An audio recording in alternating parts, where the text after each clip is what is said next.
Hey, what's up? It's MrDean, and it's time to tackle my backlog once again. WarioWare gets a spotlight today, specifically WarioWare Get It Together on the Switch. I never really grew up with these games, so to be honest I don't really know what to expect, but maybe in the future I'll have to take a look at some of the other ones. Anyway, let's go and get right into it. So this is far from the first entry in the series, as specifically it is the 9th. Essentially, these WarioWare games are an spin-off of the Mario series based around small microgames. To me, calling this a spin-off of the Mario series is like calling the Yoshi games a Mario spin-off. Like, sure, Wario is a Mario character, but from my first impression of the series, here it is really its own thing. And like I said before, this is the 9th game in the series, so realistically the first one is probably better for getting a first-hand idea of what the premise of the series is, but I don't have it at the moment, so this one will have to do. As soon as we load up the game here on the Switch, perhaps my favorite thing about the game is immediately clear: the visuals. This game is so vibrant and fun to look at, and I am being so straight up whenever I say that this blew me away in the artistic department. Everything here runs extremely smoothly, and the animations feel like they had so much charm and personality put into them. Remember that I went into this game pretty much fully blind, so maybe it was just really catching me off guard, and every WarioWare game is like that, but I love what I was looking at the whole time. As for the killer plot in this game, basically Wario is a game developer and trouble is quickly afoot whenever he finds out that there are bugs in his game. And I mean there are literal bugs in his game. This whole analogy is really adorable. So the premise is that we control Wario and friends in order to cleanse his game to its desired bug-proof state. In a very similar way to the Paper Mario games, the premise for the plot itself didn't need to be that incredible. What really holds the roof up is the writing, and is that the case here as well? Absolutely. This game felt so self-aware the whole time. The writing was actually really cute and funny. Every little level in this game would introduce a new character and would come with a little cutscene that honestly didn't feel like it was crucial to the plot and was more so just thrown in to add that much more personality. Let's go ahead and get into how the game works itself though. Basically, we enter a level and have to quickly go through a collection of randomly selected micro minigames. You know how in Mario Party there are minigames that you play that are really bite-sized and fast-paced? Yeah, now imagine that on steroids and way more stressful, and that is what we got here. The game will just tell you a quick and ambiguous prompt that you only have a few seconds to decipher what it is telling you, and then you have to actually perform whatever the action is. This would be like if I left my room and suddenly a timer showed up saying to throw a piece of paper away and I have to pull that task off in 3 seconds with no warning. The way I just described all of that made it sound really stressful, and it is, but it's also really fun. The challenge of these was more so about the reaction time of figuring out what to do than it was about actually doing it. And the game is really forgiving to the player, giving you 4 lives and the ability to retry with the use of coins that you get via completing full levels and other means. The levels themselves generally gave you about 15 of these micro games and then featured a boss level at the end, which was a glorified micro game itself. I will say that the game went by super fast. Like, I beat the whole thing in one day as well as all my other daily tasks type of fast. So if you are looking for a game to really entrance you for a long time and be a fully fledged out experience, then maybe this one isn't really for you, but it was definitely not designed with that goal in mind.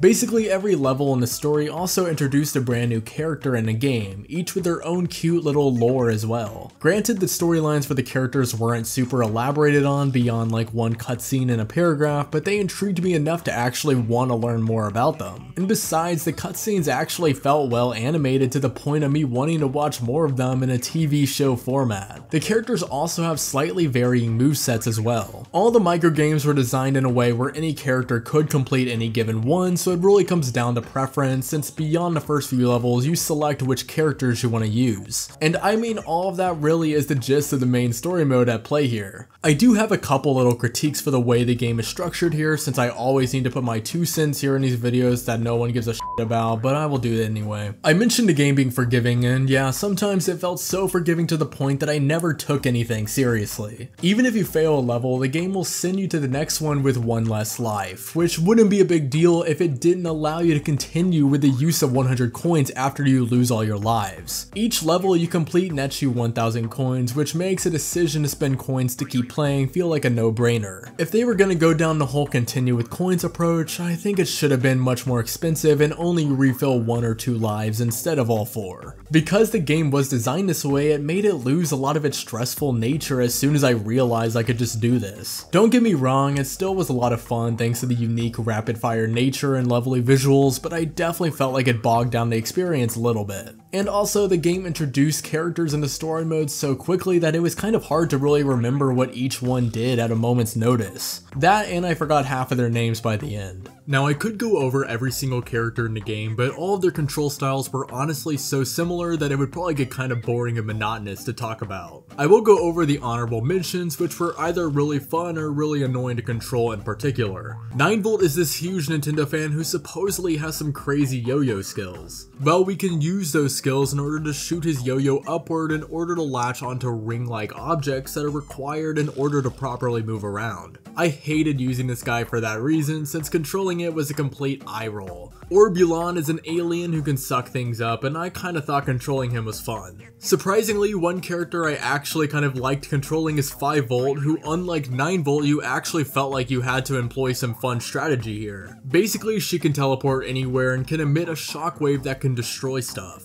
On paper, I would think I wouldn't like controlling this, but I thought it was actually pretty fun to use. Now on the opposite end is Penny, who you control with this water jetpack and maybe it's just me, but I really immensely struggled using this. You can also hold A to stay in the air, aka half the time I would accidentally click A and mess up my movement. And finally, whenever you beat the story mode, you unlock Pyro, who shoots a projectile diagonally, and although I think the character is cool, it is in no way fun for me to use. Now, outside of the story mode itself, we also got some side modes that unironically were what really sold me on the game. The story itself took like 5 hours or less to beat, with difficulty and pacing issues for me, so to be honest, I don't think it really would have been enough on its own, especially for a game retailing for $50. The extras though unironically made me kind of fall in love with this game. First up is the Variety Pack, featuring 10 different minigames that are playable with up to 4 people. If you got friends over or you want to play by yourself, these are admittedly really fun.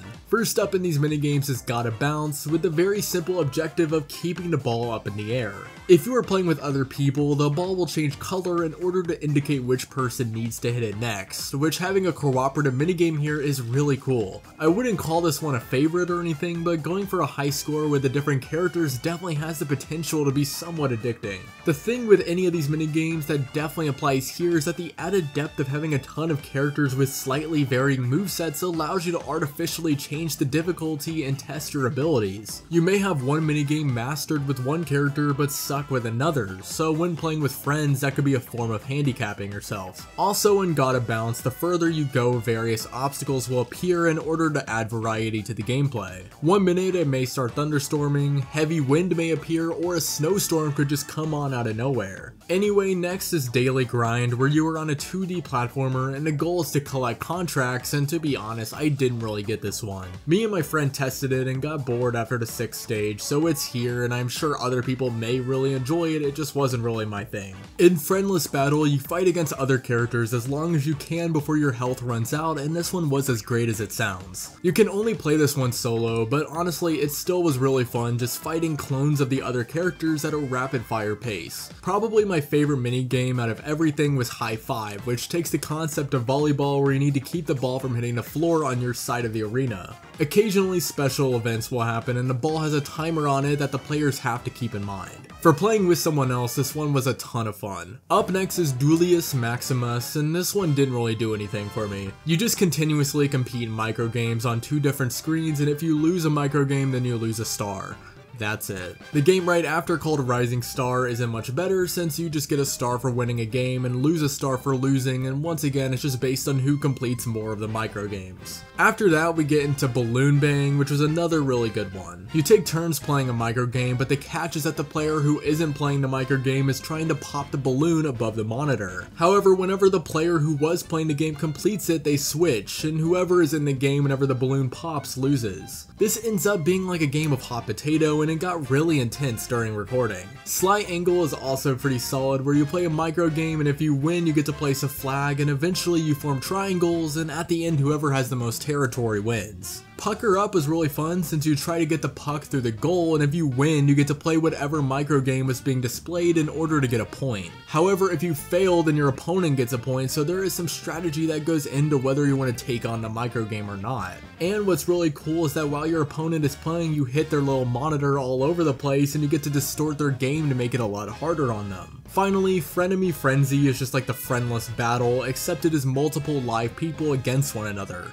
There are also power-ups too, just to really shake the gameplay up. Overall, I really enjoyed going through all the minigames in the variety pack except for Daily Grind, but everything else is really fun. Then there is the Playopedia, where you can play any specific minigame from throughout the game. What could have been a really mediocre and forgettable little side edition was absolutely nailed as far as I'm concerned. For one thing, all the minigames were neatly organized based on what level they were from, which made it really satisfying to look back through them. When you select one, it'll have you going as long as you can with 4 lives, with the level alternating between 3 different difficulty versions of itself, and the further you get, the faster the game goes. So once you get to say round 30, the game will be noticeably faster with how it controls and everything, which also makes it much harder. This honestly was so much fun to go back through and go for a high score with different characters. You can even select how many characters you want in rotation each time too. There was no reason they needed to pop off with this mode, and to be honest, I definitely would have just kind of ignored it otherwise, but the effort put in definitely did not go unnoticed. Yet another little section in the menu that did not need to be as good as it ended up being was the crew.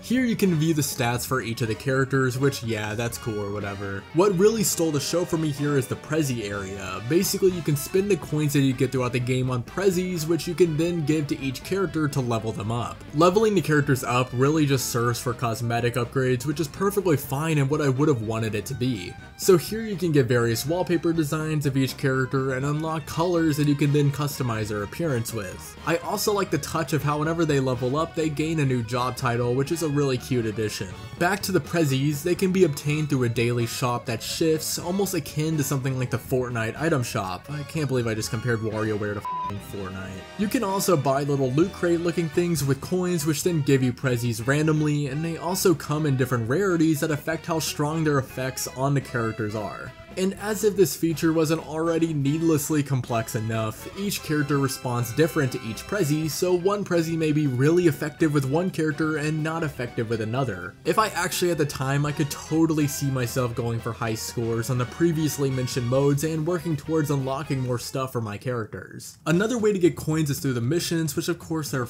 missions here, why wouldn't there be at this point? As you may guess, the missions will reward you with coins for completing various tasks in the other modes throughout the game, and yeah, it's great. Finally, we got the Wario Cup, which is an online mode that features a challenge that changes every week, and with the ranked version you can compare your scores with friends. I sucked at this one, but this is yet another addicting side feature in the game. It's also important to mention that these side modes are not immediately playable. Some, like the Wario Cup, are only playable after beating the final boss. As I mentioned earlier, the game retailed for $50 USD, and this is where the inevitable question is brought up about whether the game is worth that amount of money, and yeah, unfortunately that is a hard no. I know I just got through praising the oddly well-designed side modes, but at the end of the day, they are side modes. The most important part of the game, at least to me, for determining if a price point is accurate is the main story, and the fact that I was able to just kind of cheese my way through it in just a few hours kind of negates all the other positives in the game. Don't get me wrong, it was cute and charming for what it was, but a $50 story mode?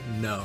And besides, I kind of hinted at how I don't really have the time to take on the grindy nature of the whole collectathon going on with the side modes. It seemed really awesome at surface level, but I can absolutely see playing the same games over and over in order to get coins being really dry and stale. I think if this was a $20 game or something like that, I would be singing a much different tune about the price, but at $50, it just is way too much. There is fun to be had with the game, but I just honestly don't really see it being that sustainable of fun. With that being said, I still had a really good time recording and reviewing it, and I would love to take a look at the other games in the WarioWare series. I never really thought about the charm of these games that are perfectly described with the word quirky. They are just quirky and odd games in a really cool way, and from what I read online, Get It Together isn't even close to being a fan favorite, so I must have lots of good stuff waiting for me on the other games. Anyway, thank you so much for watching, and as always, peace out.